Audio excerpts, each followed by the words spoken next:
के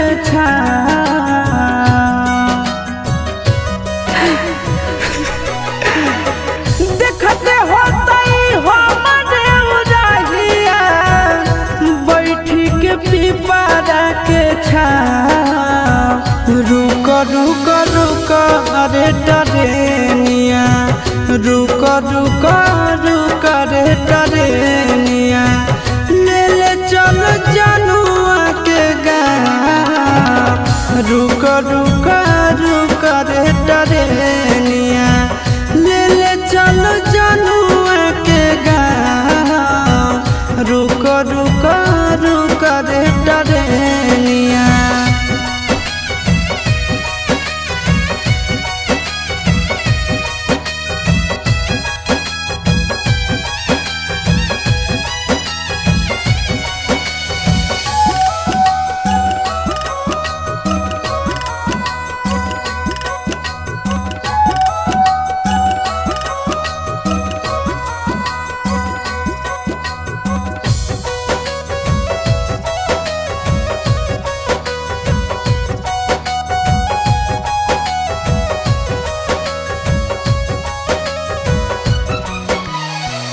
मनवा न लागत होता है पिया के आंगनवा रतिया में देखी देखी रोबत होते चनवा रोबत होते चनवा मनवा न लागत होता है पिया के आंगनवा रतिया में देखी देखी रोबत होते चनवा रोबत होते चनवा जबने ना गदिया गेलै पगले उ हवे हमरो पहुँचा रुक रुक रुक रे टरेनिया रुक रुक रुक रे टरेनिया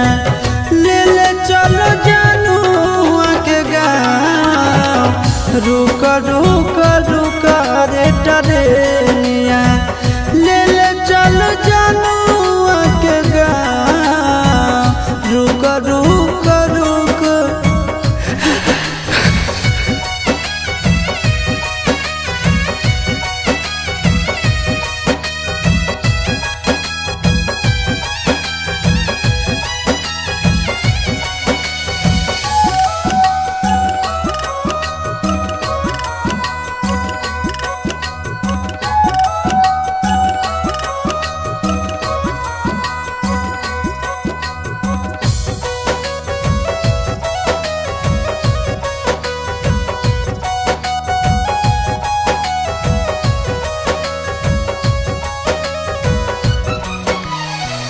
फोनवो नहीं कैला कहीं नहीं भेजले कई खबरिया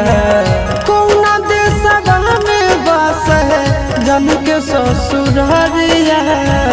जन के ससुररिया फोनवो नहीं कैला कहीं नहीं भेजले कई खबरिया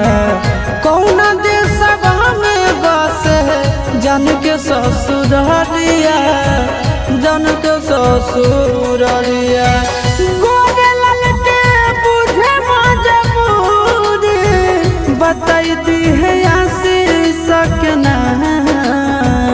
रुक रुक रुक रे टरेनिया रुक रुक रुक रे टरेनिया ले ले चल जनुआ के गाँव रुक रुक रुक अरे टरेनिया ले ले चल जनुआ के गाँव रुक रुक रुक